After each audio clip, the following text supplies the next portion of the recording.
मिल जाए, राधे तेरे चरणों की, राधे तेरे चरणों की।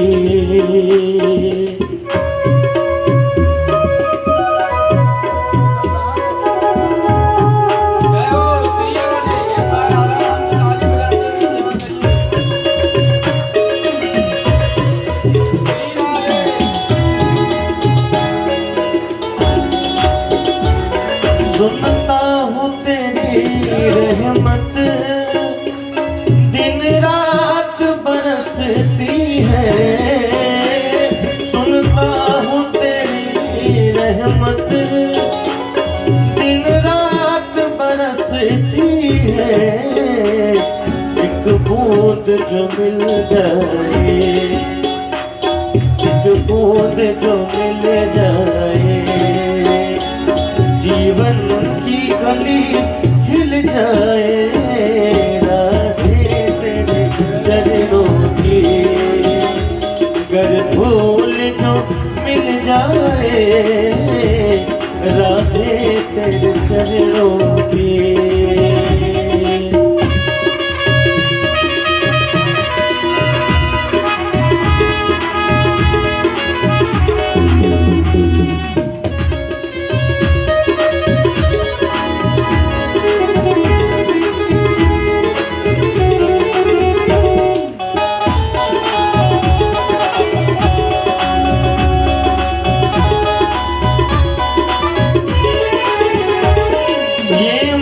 बड़ा चंचल है, कैसे तेरा भजन करूं, ये मन बड़ा चंचल है, कैसे तेरा भजन करूं।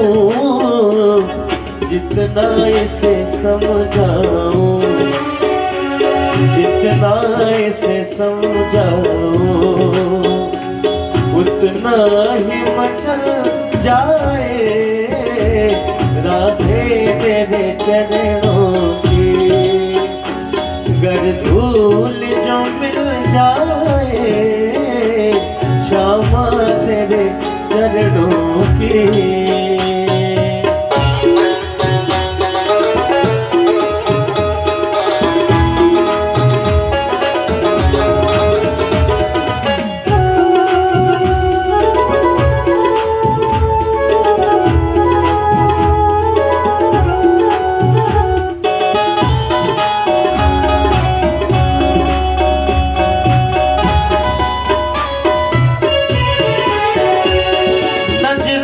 गिराना ना चाहे लाख सजा देना, नजरों से गिराना ना लाख सजा देना।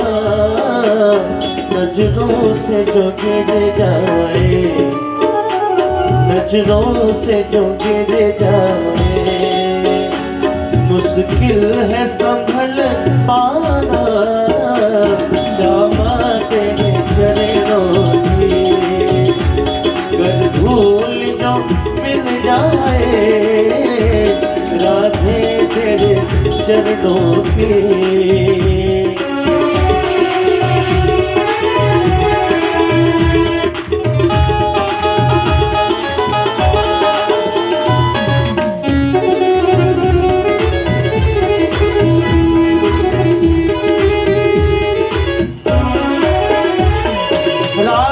इस जीवन की बस एक तमन्ना है, राधे इस जीवन की बस एक तमन्ना है।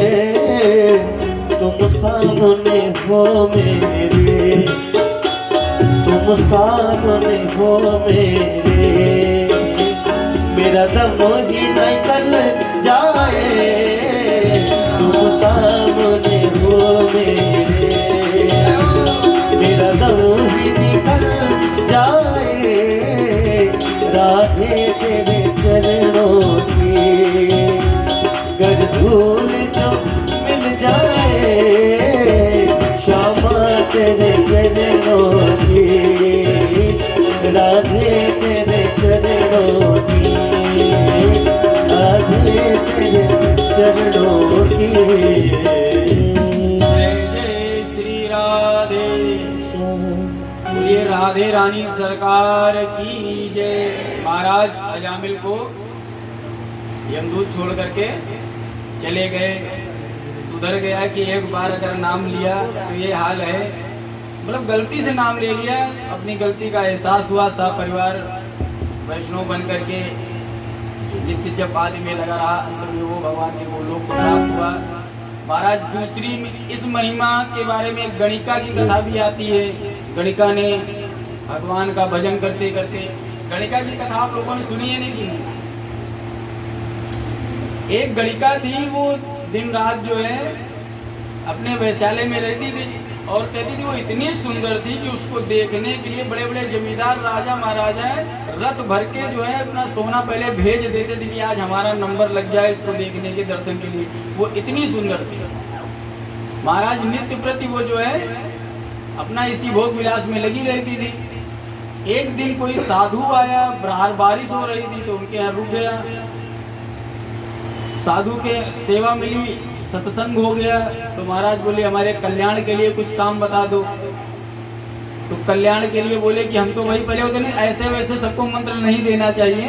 तो अपना जाने लगे, तोता उसके यहाँ रख गए, बोले कि इसको सीताराम पढ़ाए रहना, इसको सीताराम पढ़ाते रहना। इसीलिए सुना होगा ना कि तोते को पढ़ाते पढ़ाते गणिका तर गई।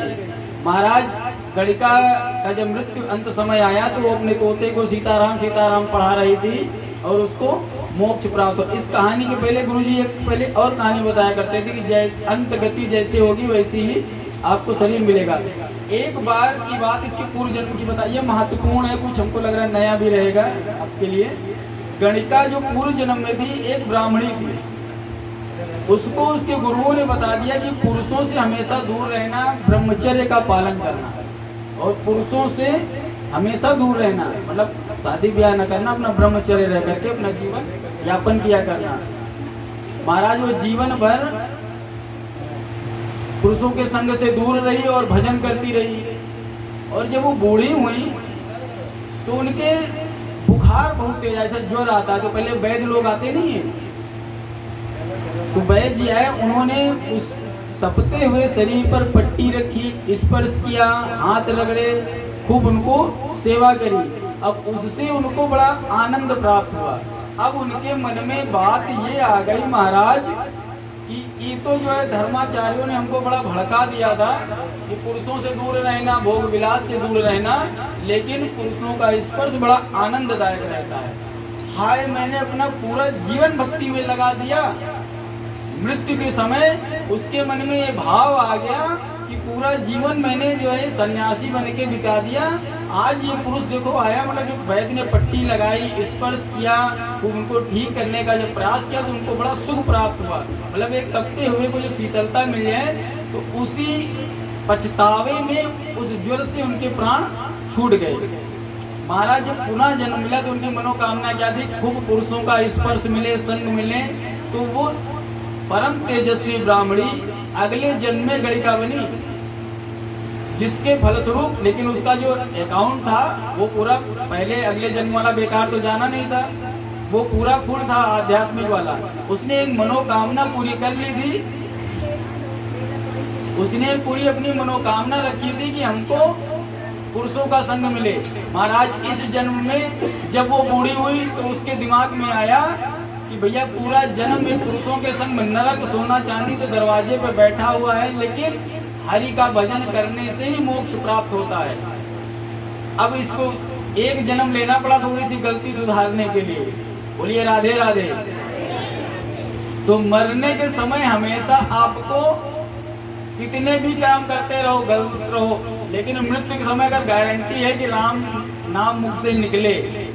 लेकिन तय कहाँ है भैया कि परसों फला तारीख को निकलने वाली होगी तो हम फला दिन ले लेंगे। अगर किसी दिन पता चल जाए कि 31-32 तारीख में जान निकलेगी तो उस दिन हम कैसेट लगा के बैठेंगे, श्री बोलो श्री सीताराम सीताराम सीताराम श्री सीताराम सीताराम सीता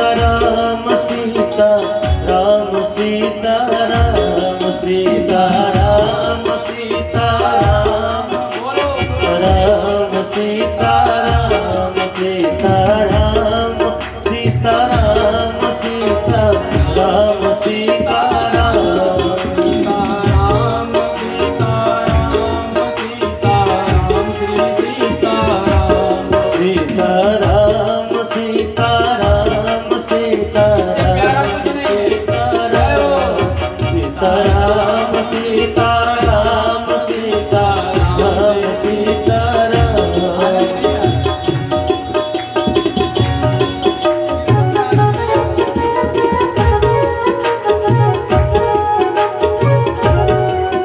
सीताराम सीताराम सीताराम सीताराम सीताराम सीताराम सीताराम सीताराम सीताराम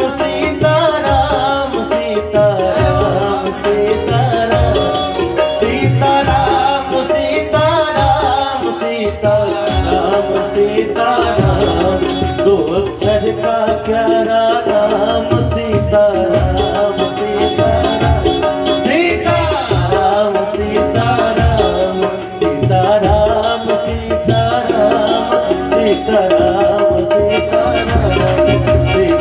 सीताराम सीताराम सीताराम सीताराम सीताराम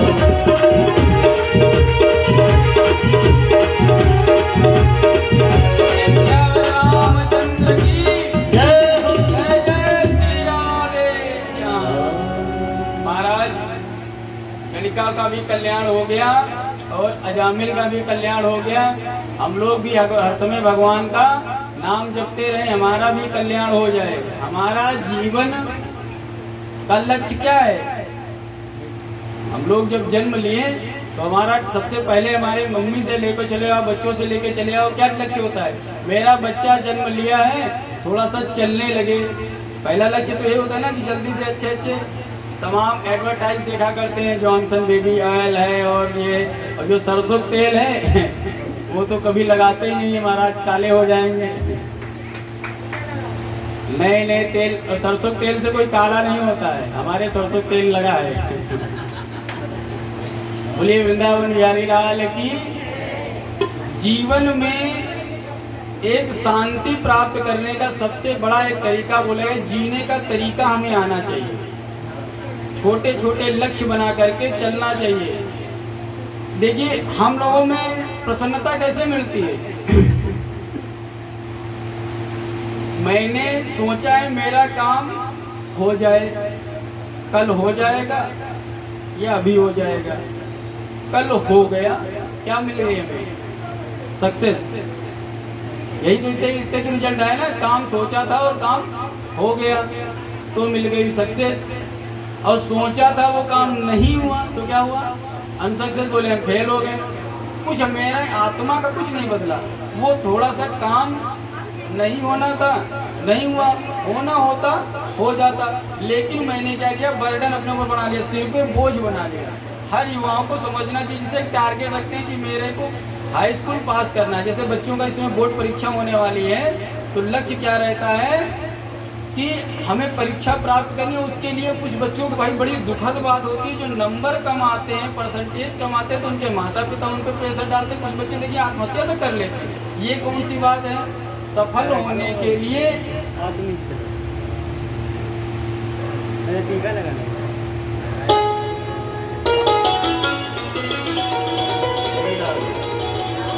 कथा कहिए बाप। ये कथा करोगे क्या?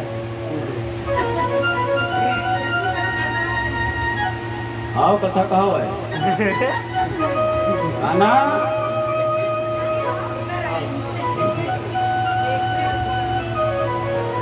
बोले वृंदावन बिहारी लाल की जय। भूल गए कहाँ रहे हम?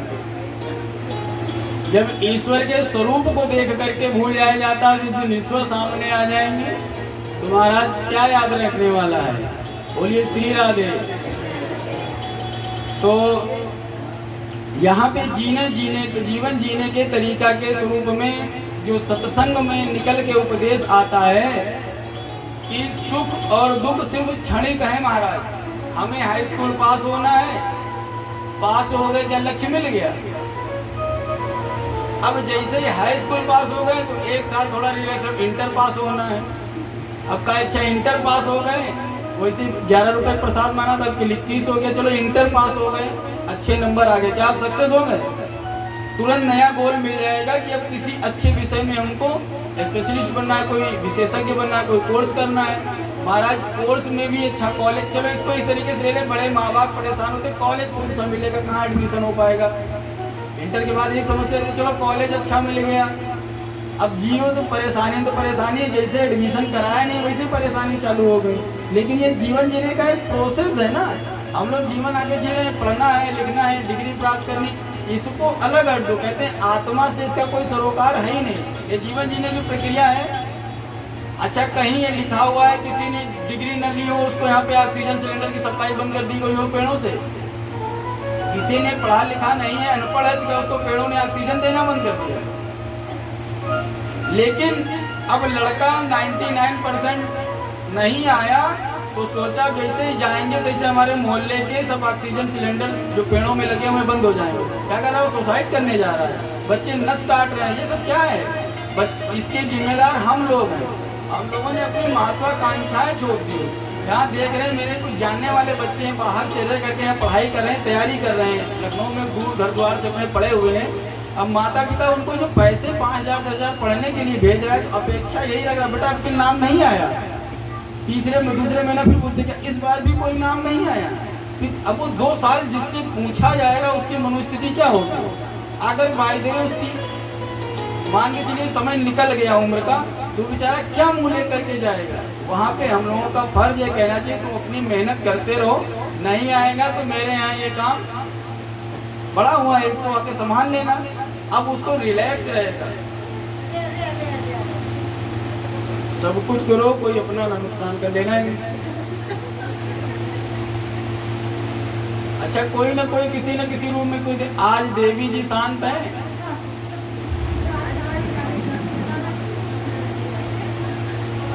बोलिए वृंदावन बिहारी लाल की जय।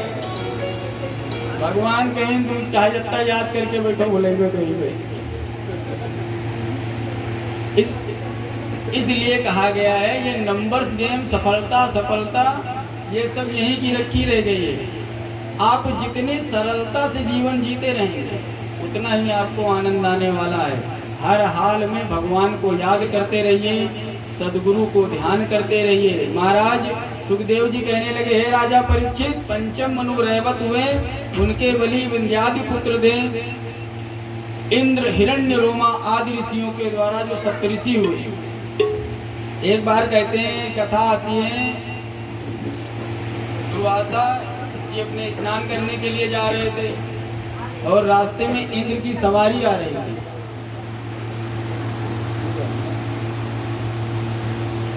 दुर्वासा जी कब किस पे प्रसन्न हो जाए, कब किससे नाराज हो जाए। इंद्र को आते देखा तो बड़े प्रसन्न हो गए, कहीं पेट भरा रहा होगा, तो अपना माला उतारा और महाराज इंद्र को पहना दिया। इंद्र ने, ये हम लोगों की परंपरा रहती, ज्यादातर देखा गया है, गुरु जी बता रहे थे कि जब कोई माला वगैरह पहनाई जाए उसको बड़े सम्मान से रखना चाहिए और 2 घड़ी माला नहीं उतारनी चाहिए। अगर माला किसी को पहनाई गई, अगर आपके सामने वो ध्यान से उतार के किनारे रखना, समझ लीजिए वो आपकी माला के योग्य नहीं है। वो नेता लोगों की ज्यादा आदत होती, जैसे एक माला पहनाए नहीं, ध्यान से उतारे, दूसरे करते चले गए। तो कह रहे हैं कि माला जब पहनाई जाए तो कम से कम उसका सम्मान माला का करते रहो। तो जो माले की जानता है कि कद्र क्या है तो वो धारण करे रहेगा, नहीं तो तुरंत उतार करके, तो राज पद वाले जो होते हैं माला उतार के तुरंत किनारे फेंक देते हैं। तो इंद्र ने भी वही किया, माला उतारा और अपने वाहन अपने ऐरावत पे टांग दिया। ऐरावत ने सोचा कि खुद तो बैठे हैं, हमारे 1000 मुंह ऐसे हैं और एक माला और सर पे हमारे लाग दिए, एवरेज कम देंगे तो कहेंगे गाड़ी खराब हो गई। ऐरावत ने उठा करके, गाड़ी में कोई चीज रखी होती तो ऐसे ही करते हैं ना, तुरंत उठा के फेंकते हैं, ज्यादा लोड न रखो। लेकिन दिमाग में बड़ा लोड रखते हैं, चाहता है एवरेज कम हो जाए। दिमाग में भी कोई मान सम्मान वाला जब बोझ बढ़ जाए तो उसको निकाल के फेंक दो। देखो दिमाग बढ़िया एवरेज देगा। जितना दिमाग बढ़े रहोगे उतना एवरेज दिमाग नहीं देगा। और दिमाग जब एवरेज नहीं देता तो लोग कहते हैं मंद बुद्धि हो गया, स्लो हो गया ना। उसको दिमाग स्लो हो जाए तो मंद बुद्धि, और दिमाग ज्यादा तेज हो जाए तो कौवा। दोनों तरीके से है। ये जो समाज है ये आपको दोनों तरीके से कहेगा बाबा। ये ना कहना कि हमको ये बताया है। जैसे कल ब्रह्मज्ञानी जी ने एक कहानी सुनी होगी कि 3 लोग थे, एक घोड़ा था। अब सोचा कि चलो जो है तीनों लोग घोड़े पे बैठ लो। तो तीनों लोग बैठे हो तो देखने वालों ने कहा देख लो इनको शर्म नहीं आती बेचारे, एक घोड़ा है तीनों लोग बैठे हैं। एक लोग उतर गए। फिर आगे कहने वालों ने कहा कि देख लो मूर्ख आदमी, एक पैदल चल रहा, 2 घोड़े बैठे हैं। तो भैया एक घोड़े बैठा रहा, 2 उतर गए।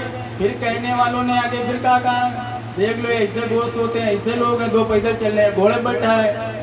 अब उन लोगों ने क्या सोचा चलो पैदल ही चलते हैं। तीनों लोग पैदल उतरे। कहने वाले यहाँ भी कह रहे हैं इनके बड़े गधे कहीं नहीं देखे, घोड़ा साथ में नहीं है, तीनों पैदल चल रहे हैं। इसका विकल्प कहीं है? तो कहने वाले तो आपको कहते रहेंगे। कुछ तो लोग कहेंगे, लोगों का काम है कहना। अपना लक्ष्य निर्धारित करो और उसको तब तक प्राप्त करने के लिए संघर्ष करते रहो जब तक उसको आप प्राप्त न कर लो, तब तक रुको नहीं। कोई चाहे कितना भी भटकाए, कितना भी रहे, तो हमारा परम लक्ष्य जो है वो मोक्ष प्राप्त करना है इस मानव शरीर में। मोक्ष प्राप्त करने के लिए कोई भी चीज आपने बढ़ा ली तो आपको मोक्ष नहीं प्राप्त होने वाला है। चाहे आप पुण्य बढ़ा लो तब आपको नहीं आना पड़ेगा, अगर आप पाप बढ़ा लोगे तब भी आना पड़ेगा। अब प्रश्न उठता है फिर हम करेंगे, अगर पुण्य करेंगे तो पुण्य बढ़ जाएंगे। तो सर्वधर्मान परित्यज्य मामेकम शरणम व्रज। सब कुछ छोड़ दो, सिर्फ मेरे को धर्म मानो। भगवान श्री कृष्ण ने कहा जो कुछ कर रहे हो वो सब छोड़ दो, सिर्फ हमारी शरण में कृष्णार्पण। जो करो भगवान को अर्पण करते रहो, बस कल्याण हो जाएगा। जहाँ मैं करता भाव आया तो फेलियर और सक्सेस दोनों का जो है जिम्मेदार कौन बनेगा? देखो सिख तो भी बढ़िया एक्शन लगा हुआ जाएगा। 3 भागवत में ले चलो, देखो भाई दक्षिणा भी नहीं जाती है। आ जाओ सबके लगा के 11-11 रुपए ले लो, सबके लगाओ 11-11 रुपए लो। इसको देखे बोलो कृष्ण कन्हैया लाल की जय। उनको भी यहाँ ले आओ, सब बच्चों को लाके इधर बिठा लो आकर के, तो इससे पता चलेगा आज बच्चे सम्मेलन है। बहुत सही, ले जाओ खेलो जाके 4 लोगों को।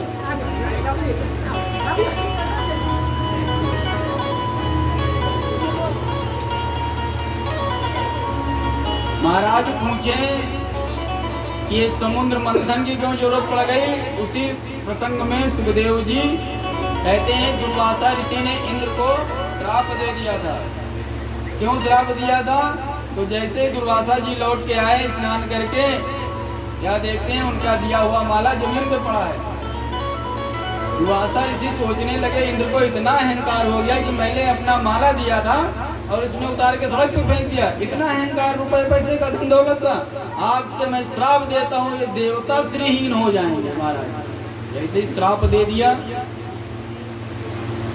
ब्रह्मा जी बोले आविक्रियम सत्यमनंतमाद्यम गवासयम निष्कलम प्रत्यक्यम मनो अज्ञानम वचसा अनिरुक्तम नमामहे देववरम वरेण्यम। आराधना करने से भगवान मान तो गए, लेकिन जैसे ये श्राप दिया वैसे ही सब चीजें गुप्त हो गई। स्वर्ग से लक्ष्मी चली गई, सारे रत्न चले गए, देवता लोग श्रीहीन हो गए।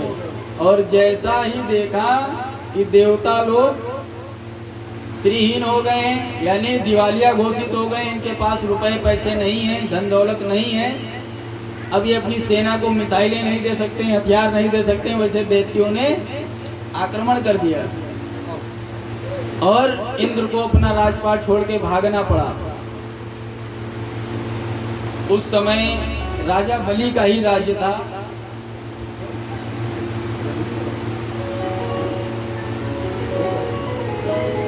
महाराज महाराज जी तो गए थे वहाँ, जब अमृत का जो युद्ध हो रहा था उस समय यही।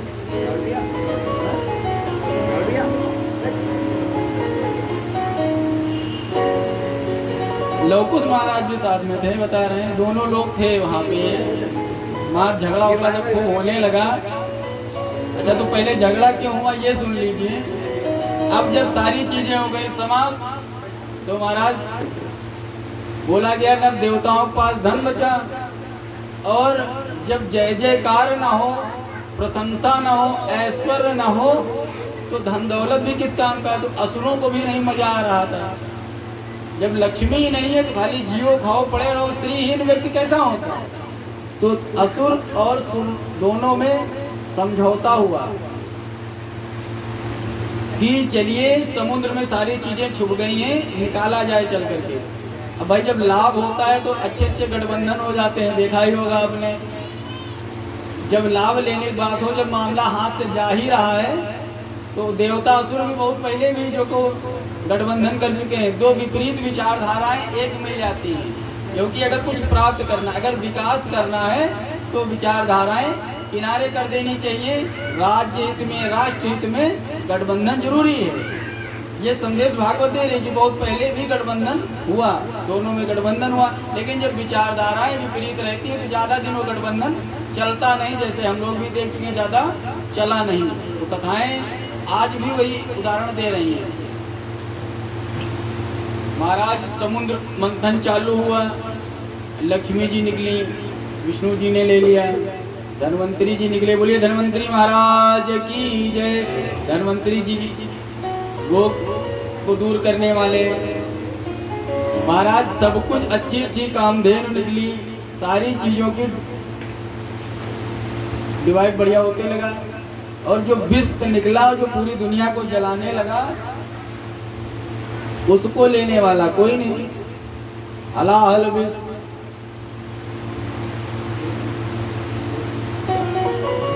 अब सब भागने लगे, तीनों लोग हाहाकार मचने लगे। तब किसको याद किया गया? भोलेनाथ को। हमारे भोलेनाथ ही सबसे बड़े मैनेजर हैं। सबसे बड़ा मैनेजमेंट उन्हीं को आता है, किसको कैसे रखना है, किसको कहाँ पे बिठाना है और कौन सा विष कितना करना है। देखो विष पियो, गणेश जी के साथ में देखा है, गणेश जी को नाग रहता है, गणेश जी के हाथ में नाग देखा गया कि नाग फांस बनी रहती है। और उनका वाहन क्या है? चूहा। सांप चूहे पाए निपटा देगा नहीं निपटा देगा। अच्छा शिव परिवार का कभी ध्यान से देखा है? इधर माता जी सवारी किसकी करती है? शेर की। और भोले बाबा किसकी करते हैं? बैल की।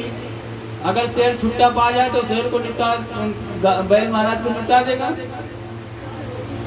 इधर गले में सर्व बैठा हुआ है और कार्तिक जी का वाहन क्या है?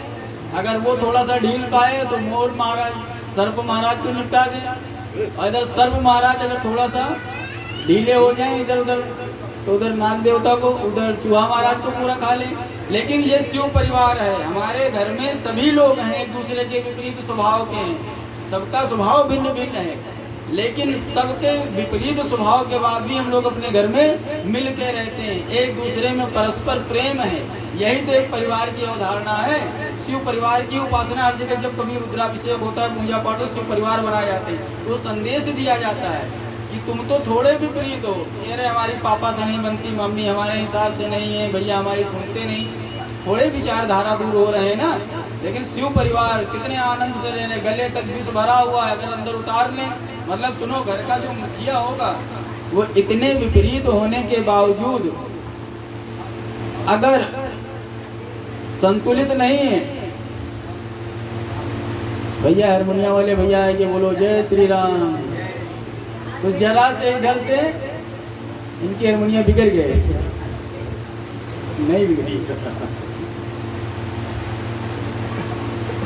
अब भोलेनाथ के तरीके से घर के मुखिया को होना चाहिए कि जो सबका संतुलन बना के रखे। तो अब जब शिव परिवार देखेंगे तो समझ जाएंगे, घर का मुखिया जो हो वो अगर सबके विष तो ले ले, अगर वो अपने अंदर उतार लेगा तो वो भी विषैला हो जाएगा।